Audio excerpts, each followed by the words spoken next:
I'm Molly White, and you're listening to the audio feed for the Citation Needed newsletter. You can see the text version of the newsletter online at citationneeded.news. Issue 105, The New Boogeyman. A crypto billionaire who escaped fraud allegations after investing hundreds of millions of dollars into the Trump family's crypto projects is now accusing them of fraud. This issue was originally published on May 8, 2026. The spat between World Liberty Financial and Justin Sun has escalated to dueling lawsuits after both sides raced to the courthouse. Sun, who only just escaped fraud allegations himself after investing more than $200 million in Trump family crypto projects, is now accusing World Liberty of the very behavior he was accused of, while simultaneously trying to convey to Trump that he's still a huge fan. Commerce Secretary Howard Lutnick, who supposedly divested from his Cantor Fitzgerald financial firm by transferring it to his sons, was still the man GOP leaders tried to get on the phone when they discovered a Cantor-funded pro-crypto super PAC was planning to back Ken Paxton in the Texas Senate Republican primary runoff. And despite Lutnick's supposed lack of involvement with his former firm, the $1.75 million planned ad was still nixed. Crypto's back to trying to convince politicians that voters care deeply about crypto, but a CoinDesk poll found that 76% of voters they polled don't find it important to the upcoming elections, with 60% of respondents saying they think crypto will be a negative force in the economy, 73% disapproving of senior U.S. officials having personal business ties to crypto, and 62% saying they don't trust the Trump administration to properly oversee crypto. I'd be curious to know how many of those voters who said they do find it important feel that way because they are concerned about crypto's current regulatory trajectory. In the courts. Last month, the feud between the Trump family's World Liberty Financial and its largest token investor, Justin Sun, escalated to furious tweets and legal threats after the project froze Sun's WLFI tokens and refused to unfreeze them for months. Both sides have now filed near-simultaneous lawsuits against each other. Sun versus World Liberty. Sun filed a May 5 lawsuit in a California federal court alleging World Liberty vindictively froze his WLFI tokens after he refused to invest hundreds of millions of dollars more into minting the project's stablecoin, USD1, on his Tron blockchain. He claims World Liberty threatened to destroy his frozen tokens and report him to U.S. authorities, presumably the very same authorities who had mysteriously dropped their investigations and lawsuits against him shortly after his substantial investments into Trump family projects. Sun alleges that World Liberty fraudulently induced investments by marketing itself as a decentralized finance platform that would free users from what the project's CEO described as, quote, the big boogeyman behind the curtain of centralized control, while in fact secretly retaining the power to unilaterally freeze tokens. Quote, far from freeing its users of centralized control, World Liberty positioned itself as the new boogeyman behind the curtain, the lawsuit observes with a certain dramatic satisfaction. Sun's lawsuit also repeats his public allegations that World Liberty's supposedly decentralized community governance is a sham.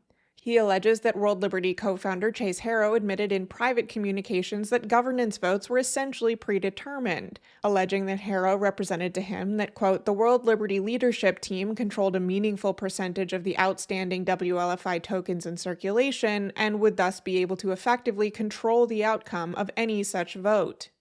Sun makes the dramatic claim that World Liberty is, quote, on the brink of collapse and potential insolvency. As proof, he points to the company's controversial Dolomite borrowing and the parallels some have drawn to FTX's reliance on leveraging self-issued tokens prior to its collapse, as well as the token's ongoing price decline and World Liberty's massive payouts to insiders.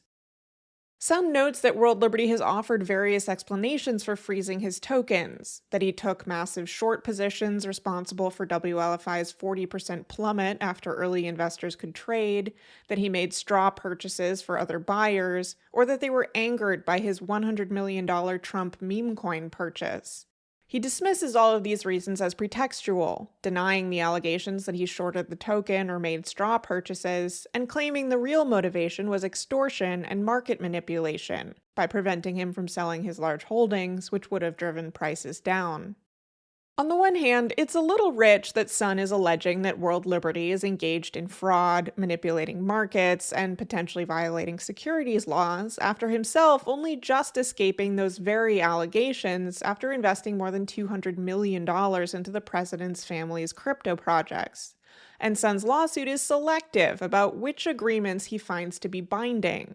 While much of the lawsuit is based on promises made in various contracts and marketing materials outlining platform governance and token issuance, Sun also readily admits that he read the claim that WLFI tokens were not investments as mere, quote, disclaimers to avoid application of federal law governing the offering of securities, and that, quote, everybody who purchased the tokens in exchange for real-world dollars knew all along that the tokens were expected to become tradable. But he does have something of a point. World Liberty claimed it was building a decentralized finance platform after the Trump family claimed that they had experienced politically motivated debanking. The project's CEO once claimed that on World Liberty, quote, no one's ever going to tell you that your account is shut down, then did exactly that to Sun. The freeze also left Sun unable to transfer, trade, vote with, or stake his tokens, and in November 2025, World Liberty again changed the smart contract to add a capability to seize or destroy any holder's tokens at will. Sun brings 6 causes of action: breach of contract, anticipatory breach of contract based on Sun's allegations that World Liberty threatened to burn his tokens, fraud in the inducement, conversion, unjust enrichment, and breach of the implied covenant of good faith and fair dealing. Although he devotes a section to what he says are defamatory marks by World Liberty, he does not bring a formal defamation claim, though a footnote reserves his right to do so.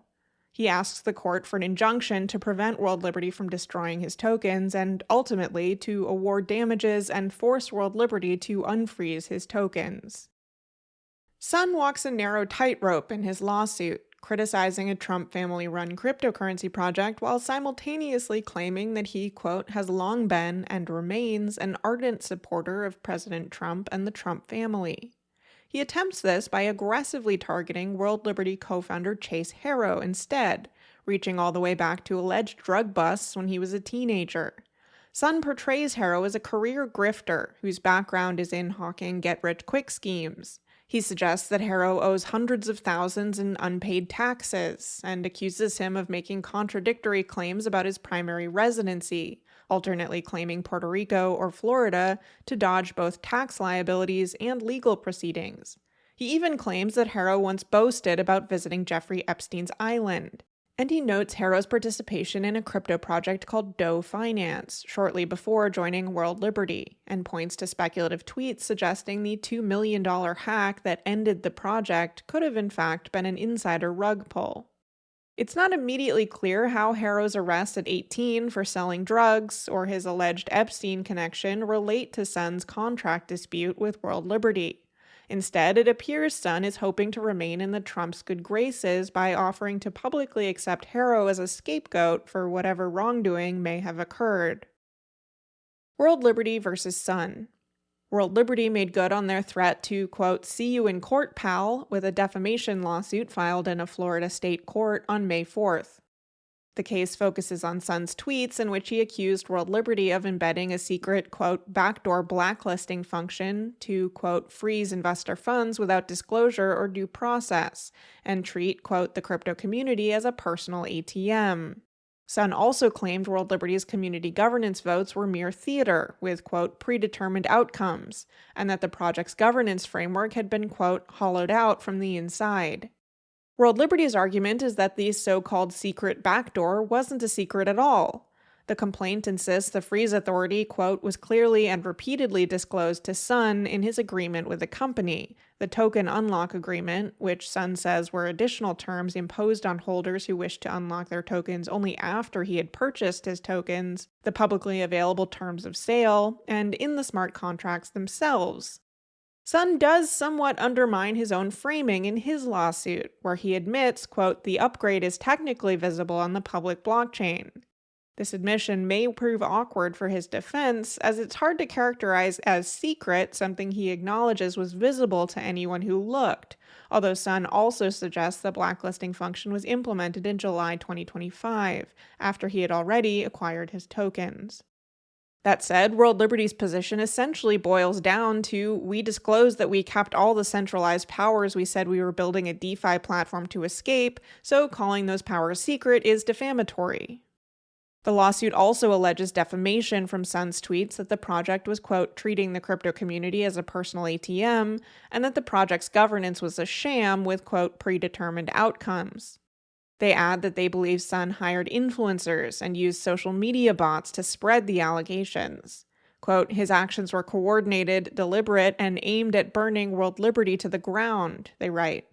The company claims it has lost business opportunities, including a deal with a crypto firm called Native Market. They claim the firm, quote, refused to proceed with due in substantial part to Sun's claims. The complaint also attaches the cease and desist letter World Liberty sent to Sun on April 20th. The letter accuses Sun of making, quote, calculated, baseless, and bad faith threats of litigation that he said would, quote, light World Liberty on fire and cause the WLFI token price to, quote, go to shit. Even more dramatically, it alleges Sun, quote, tried to intimidate World Liberty by sicking Chinese law enforcement on World Liberty employees by making false reports to law enforcement that World Liberty stole from you, which resulted in the extensive interrogation of a World Liberty employee who is located in Beijing. World Liberty has also indicated they intend to force Sun into arbitration on his California lawsuit claims, citing arbitration provisions in their agreements. This means that while World Liberty is pursuing Sun in public court for defamation, they're simultaneously seeking to compel him into private arbitration for his breach of contract and fraud claims, which would keep the details of their dispute over alleged misconduct out of the public record. The lawsuits illustrate a common crypto pattern. Two experienced cryptocurrency entities, both with less than stellar reputations for trustworthiness, entered a deal, both likely aware of its true nature. Sun admitted the tokens he purchased were effectively unregistered securities, with, quote, boilerplate disclaimers that everyone knew were false. World Liberty built in centralized controls to a supposedly decentralized project after completing its initial token sale, claiming Sun, as an experienced crypto figure, quote, knows that it is common for a cryptocurrency company to have the ability and right to freeze accounts, as though he shouldn't have taken seriously their claims of decentralization and promises not to freeze accounts. Each side bet they could profit despite the contradictions, and now they're locked in a legal battle claiming the other violated principles neither of them actually believed in. Trump business interests. The Trump meme coin has held its second event, this one at Mar-a-Lago on April 25th. Despite being scheduled to attend the White House Correspondents' Dinner in D.C. later that day, the president made time for a brief, private VIP meet and greet with the top 29 meme coin holders before addressing the full group for almost an hour. Entry was considerably cheaper this time around. While the first event required roughly $55,000 in Trump token purchases for the cheapest ticket, an attendee told Decrypt he spent only $3,000 on tokens to get in the door this time around. As before, international attendees dominated. Decrypt reported that, quote, multiple guests at Saturday's meme coin conference described the crowd as predominantly foreign, with at least half having traveled from Asia. Justin Sun, who held the most Trump tokens at the previous event, also qualified to attend this one. Whether his absence was his choice or the conference's remains unclear. This time around, attendees were told that they could risk forfeiting their invitation if they sold their Trump tokens before the event, which was likely in hopes to avoid what happened the first time around, when attendees dumped their tokens as soon as the guest list was finalized. This time, attendees instead raced to dump their tokens on the day of, and the price crashed by 15%. It hit its new all-time low price of approximately $2.25 about a week after. It didn't take long for the Trump project to jump from one attempt to revive the token price to the next. Almost immediately after the event, the project's website began advertising a new venture, the Trump Coin Club, which promises to offer, quote, invitation-only luxury suites at the biggest sporting events in the world, private dinners, and the most elite and extraordinary experiences. In elections and political influence. In an April Noted post, I outlined how the Fellowship PAC, a new pro-cryptocurrency, pro-MAGA super PAC, is primarily funded by Cantor Fitzgerald, the firm previously run by Howard Lutnick before he, quote, divested by transferring it to his sons when he was appointed Commerce Secretary. The PAC filed an FEC report announcing planned independent expenditures of $1.75 million to support Republican Senate candidate Ken Paxton in his contentious Texas primary runoff against incumbent John Cornyn. Trump has conspicuously declined to endorse either candidate.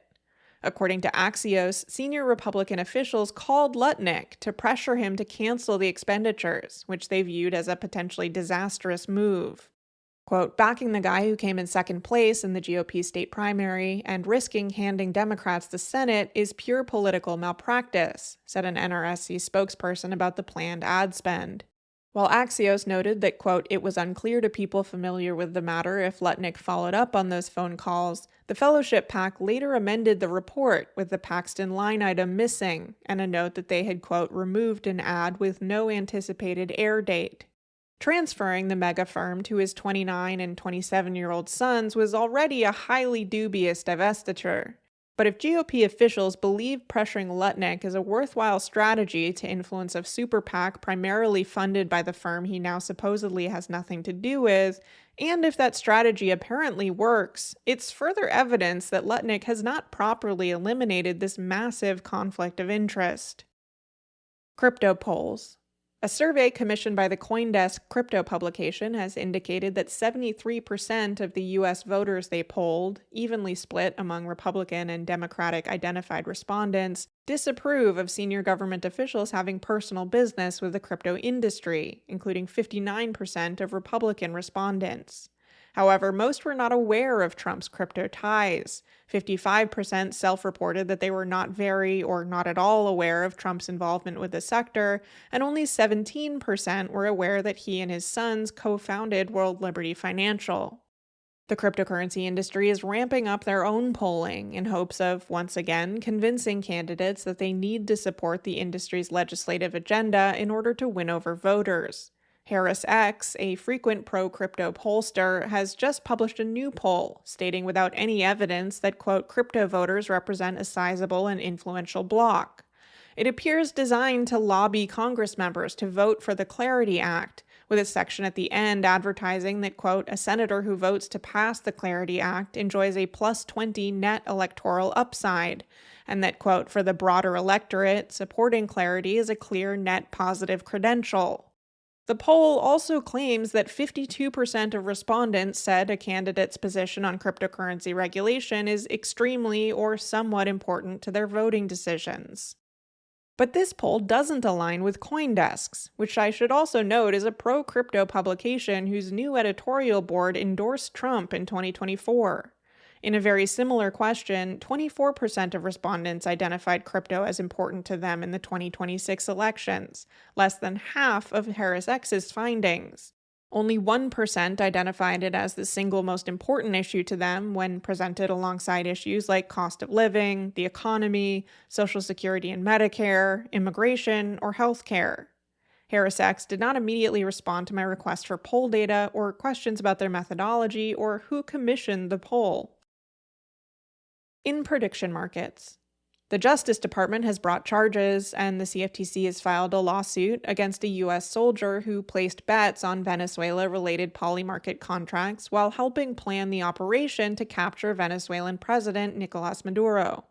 The soldier, Gannon Ken Van Dyke, allegedly made nearly $410,000 on the bets, then transferred the funds to a brokerage account and made a few clumsy attempts to erase his tracks. Van Dyke has pleaded not guilty. Notably absent is any action against Polymarket. The New York-based platform agreed to stop serving U.S. customers in a 2022 CFTC settlement, but its easily bypassed geofencing continues to allow widespread American access. Federal agencies have previously prosecuted firms for such inadequate controls, but appear unconcerned with Polymarket, where President Trump's son, Donald Trump Jr., is an investor and advisory board member. Quote, the whole world, unfortunately, has become somewhat of a casino, said former casino tycoon and current President Trump. Quote, and you look at what's going on all over the world, in Europe and every place, they're doing these betting things, he said, referring to a continent where at least 10 countries have broadly banned prediction markets as unlicensed gambling websites, even as the federal regulator he appointed embraces them and sues states that try to apply oversight via their existing gambling laws. Quote, I don't like it, conceptually, but it is what it is. No, I think that I'm not happy with any of this, said the man whose own social media platform has announced plans to launch a crypto-based prediction market feature and whose son is an advisor and investor in Polymarket and a paid advisor to Kalshi. Trump later backpedaled on his comments, arguing that the U.S. risks being left behind by other countries that permit such platforms. Quote, I know people that are in the prediction market business and they're pretty happy with it, he added. Shortly after the legal action was announced, it was reported that Polymarket has been in talks with the CFTC to lift the ban on its platform in the U.S. Ordinarily, such a decision would require a vote by 5 bipartisan commissioners, but with 4 seats left vacant, sole Republican Commissioner Mike Seelig, appointed by Trump and confirmed last December, will make the call alone. Seelig has recently underscored his apparent belief that the CFTC should defend prediction markets rather than regulate them. The agency has launched new lawsuits against state regulators attempting to rein in these platforms, which often operate without gaming licenses and flout state gambling laws by allowing underage betting or offering sports bets where they're prohibited. The newest cases target New York and Wisconsin. New York had filed lawsuits against Coinbase, Gemini, and Kalshi's prediction market offerings. Wisconsin had filed suits against Kalshi, Polymarket, Crypto.com, Robinhood, and Coinbase. Quote, if you interfere with the operation of federal law in regulating financial markets, we will sue you, said Seelig, apparently using the term regulating to mean its exact opposite. Last month, the agency filed a lawsuit against Arizona, Connecticut, and Illinois over the same issue. On the bright side, not even one senator could think of a defensible reason to oppose a change to Senate rules that prohibit senators from participating in prediction markets. In regulators, SEC. The defunct Bittrex cryptocurrency exchange is trying out a strategy we've seen Ripple and, to a lesser extent, Gemini try, demanding their money back now that the SEC under Trump has completely reversed course on crypto. With the SEC actually joining their request, Ripple asked a judge to return $75 million of the $125 million fine they were ordered to pay in 2023 after a court found they had violated securities laws in their institutional sales. The judge refused. The Winklevoss twins, who run the Gemini exchange, have hinted at similar hopes. In February 2025, after the SEC closed an investigation into the exchange, Cameron Winklevoss argued that the SEC should pay him 3 times his legal expenses. Gemini later sent an angry letter to the CFTC's Inspector General, only months after agreeing to a $5 million settlement with the agency. Though they stopped short of asking for their money back, they seem to regret settling the case only weeks before Trump's inauguration, when they could have waited and gotten the whole thing to disappear. Now, Bittrex has asked a judge to make the SEC refund its $24 million settlement from 2023, which came as the result of a lawsuit alleging the company sold unregistered crypto securities. They argue that the SEC, quote, explicitly has abandoned the premise that cryptocurrencies like those sold on Bittrex were securities, and points to the agency's long list of similar lawsuits against other exchanges that they have dropped since Trump's inauguration. Quote, the SEC has done an about-face, they write, pointing to various statements from the SEC that its previous enforcement actions under other administrations were misguided. Quote, the SEC cannot credibly maintain that the final judgment should remain in place when it has issued a final rule that declares that cryptocurrency tokens are not securities, Bittrex argues in the complaint. CFTC. The CFTC's chair and sole commissioner, Mike Seelig, has gone beyond saying the agency will use artificial intelligence to compensate for its massive staffing cuts. Now he says the agency will use AI to review registration applications. Perhaps if someone just writes, "Approve this application" in Morse code somewhere in the filing, they'll be good to go. FTC. Celsius founder Alex Mashinsky has settled a lawsuit from the Federal Trade Commission that was filed alongside criminal charges in 2023. The complaint focused on deceptive advertising by Mashinsky and his Celsius crypto lender, including their repeated claims that the company was safer than banks or other traditional financial institutions, despite lying about making unsecured loans and falsely claiming to maintain adequate reserves to cover all customer withdrawals. The case was mostly on hold as criminal proceedings were underway, but after Mashinsky was sentenced to 12 years in prison in May 2025, the FTC case resumed. Although the FTC initially achieved a $4.7 billion judgment against Mashinsky, representing the amount lost by customers in the Celsius collapse, the settlement reduces his actual payment to only $10 million. The settlement also bans Mashinsky for life, not only from the crypto industry, but broadly from working with any product or service that involves depositing, exchanging, or investing assets. In Congress, Senators Tom Tillis, the Republican from North Carolina, and Angela Alsobrooks, the Democrat from Maryland, say they've negotiated a compromise in the long-running stalemate between the crypto lobby and the banking lobby over stablecoin rewards provisions in the Clarity Act. The crypto market structure bill has been stalled in the Senate since Coinbase pulled their support in January. Patrick Witt, the executive director of the White House's Crypto Advisory Council, has deemed the compromise a success because, quote, crypto is unhappy, banks are unhappy, but they're both about equally unhappy. However, from the banking lobby's perspective, the so-called compromise looks less like a middle ground and more like capitulation to crypto's demands. Coinbase, which has begun to infuriate other crypto figures who feel the company is, quote, holding the whole industry hostage in trying to achieve a provision that would benefit them, seems happy with the new language and is pressuring banks to get on board. But major banking trade groups have expressed that they still believe the, quote, correct policy goal is to prohibit yield and interest payments on stablecoins entirely, and that the new draft language, quote, falls short of that goal. As I've mentioned previously, even if legislators and industry groups are able to surmount the stablecoin yield issue, other barriers to the bill's passage will remain. Among them is Democrats' insistence on ethics provisions to curtail office holders, and particularly Trump's ties to the industry. Even Senator Kirsten Gillibrand, the Democrat from New York, a longtime industry ally, has repeated that sentiment, saying at a cryptocurrency conference that, quote, there will be no one voting for this bill if we don't have an ethics provision. We cannot allow members of Congress, senior administration officials, presidents, or vice presidents to get rich off of these industries because of their insider status. It is the worst form of pay for play. It is the worst form of campaign finance violations. It's a violation of the Constitution.